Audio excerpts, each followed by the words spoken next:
BJP আৰু RSS সৰকাৰ এই সৰকাৰখনে মুসলমানসকলক তৃতীয় শ্ৰেণীৰ নাগৰিকৰ দৰে আচৰণ কৰিছে।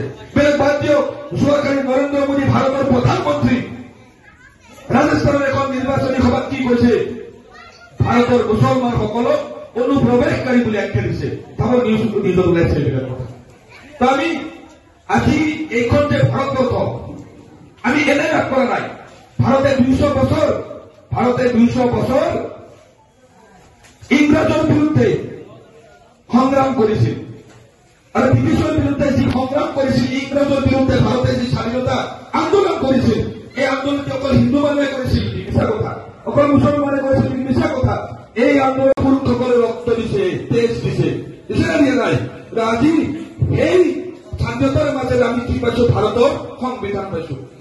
ভাৰতৰ সংবিধান য'ত আৰম্ভণি হৈছে, ভাৰতখন এখন ধৰ্ম নিৰপেক্ষ ৰাষ্ট্ৰ হিচাপে কোৱা হৈছে। কিন্তু বৰ্তমানৰ চৰকাৰখনে সংবিধানৰ শপত লৈ কোনোবা মুখ্যমন্ত্ৰী হৈছে, প্ৰধানমন্ত্ৰী হৈছে, কিন্তু তেওঁলোকে প্ৰত্যেক দিনেই তেওঁলোকে সংবিধান ধ্বংস কৰি দিব বিচাৰিছে।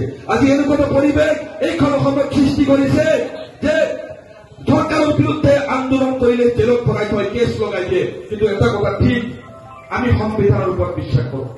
সংবিধানৰ ওপৰত বিশ্বাস কৰি আমাৰ সংগ্ৰাম আগবাঢ়িছে আৰু আমি আপোনালোকক স্পষ্টকে কৈছো, এবিএমটোৱে এই কলা সময়ত, যি সময়ত চৰকাৰে প্ৰত্যেক দিনে উচ্ছেদ কৰি আছে, আজিৰ তাৰিখতো এইখন অসমত প্ৰায় 15,000 সংখ্যালঘু মুছলমান পৰিয়াল আশ্ৰয় শিবিৰত বসবাস কৰি থাকিব লগা হৈছে। সকলো বাধ্য সীমান্তৰ গণপতি হওক সিদিনা 2021 চনত স্পষ্টভাৱে বিজেপিৰ বিৰুদ্ধে আমি কথা কৈ আহিছোঁ। কাৰণ আজিৰ তাৰিখত যিখন সংবিধানৰ শপত লৈ বিজেপিয়ে চৰকাৰ চলাইছে, হিমন্ত বিশ্ব শৰ্মা ডাঙৰীয়া মুখ্যমন্ত্ৰী হৈছে, সেই বিজেপি দলটোৱে বা হিমন্ত বিশ্ব শৰ্মা ডাঙৰীয়াই প্ৰত্যেক দিনে দেশৰ সংবিধানখন ধ্বংস কৰাৰ প্ৰচেষ্টা চলাই আহিছে। এই দেশখনৰ স্বাধীনতা সংগ্ৰামত এই অঞ্চলৰ জনগণে জাতি, ধৰ্ম, বৰ্ণ, ভাষা নিৰ্বিশেষে অংশগ্ৰহণ কৰি ব্ৰিটিছৰ বিৰুদ্ধে নিজৰ তেজ দি স্বাধীনতা লাভ কৰিছে। আৰু এই স্বাধীনতাৰ যৌক্তিক প্ৰাপ্তি হিচাপে আমি দেশৰ সংবিধান পাইছোঁ, যি সংবিধানত ধৰ্ম নিৰপেক্ষতাৰ কথা, সমাজতন্ত্ৰৰ কথা কোৱা হৈছে। কিন্তু আজিৰ তাৰিখত এইখন চৰকাৰে বা বিশেষকৈ বিজেপি দলে সংবিধানখন ধ্বংস কৰি দিয়াৰ ষড়যন্ত্ৰ কৰিছে। সেইকাৰণে আমি স্পষ্টকৈ কৈছোঁ যে এই নিৰ্বাচনত বিজেপিয়ে যিমান ভোট কম পাব, বিজেপিয়ে আৰু ইয়াৰ সহযোগী দলসমূহে যিমান ভোট কম পাব আৰু বিজেপি আৰু সহযোগী দলসমূহে যিমান আসন কম পাব, সিমানেই এইখন দেশত গণতন্ত্ৰ আৰু সংবিধান শক্তিশালী হ'ব। যদি এই নিৰ্বাচনত বিজেপি আৰু অধিক শক্তিশালী হৈ উঠে, তেতিয়াহ'লে আগন্তুক দিনত তেখেতসকলে এইখন দেশৰ সংবিধান আৰু গণতন্ত্ৰৰ প্ৰতি ভাবুকি কঢ়িয়াই আনিব। এই কথা ইতিমধ্যে স্পষ্ট হৈ পৰিছে। ইতিমধ্যে দেশৰ প্ৰধানমন্ত্ৰী নৰেন্দ্ৰ মোদী ডাঙৰীয়াই যোৱাকালি ৰাজস্থানত এইখন সভাত মুছলমানসকলক অনুপ্ৰৱেশ আখ্যা দি এক তীব্ৰ সাম্প্ৰদায়িক মন্তব্য কৰিছে। আল্টিমেটলি কথাখিনি স্পষ্ট হৈ পৰিছে যে বিজেপিৰ হাতত উন্নয়নৰ কোনো ইছ্যু নাই। বিশেষকৈ এই BTC অঞ্চলটোত নিশ্চয় আপোনালোক আটাই জানে যে UPPL দলে শাসন কৰি আছে। আজি প্ৰমোদ বড়ো ডাঙৰীয়াই শান্তিৰ কথা কয়, কিন্তু প্ৰমোদ বড়ো ডাঙৰীয়াই আজি গোটেই BTCৰ পৰা 1 লাখ সংখ্যালঘু মুছলমান পৰিয়াল, বিভিন্ন অজনজাতি পৰিয়ালক যে উচ্ছেদ কৰিব বিচাৰিছে, আজি উচ্ছেদ কৰি এই অঞ্চলটোত এক হিউমেন ৰাইটৰ চাহাবক গোটেই BTC অঞ্চল, গোটেই অসমৰ সংখ্যালঘু ৰাইজৰ এক বলিষ্ঠ প্ৰতিবাদী সত্তা আছিল। তেখেতৰ নেতৃত্বত সমগ্ৰ অসমৰ সংখ্যালঘু ৰাইজে নিজৰ অধিকাৰ বিচাৰি পোৱাৰ এক আশা ৰাখিছিল। সেইজন বলিষ্ঠ প্ৰতিবাদী সত্তাৰ গৰাকী লাফিকুল ইছলাম আহমেদ চাহাবক কোকৰাঝাৰৰ ৰাজপথত 12টা গুলীৰে থকা সৰকা কৰি 2017 চনৰ 1 আগষ্টত দিন দুপৰতে হত্যা কৰি পেলোৱা হ'ল।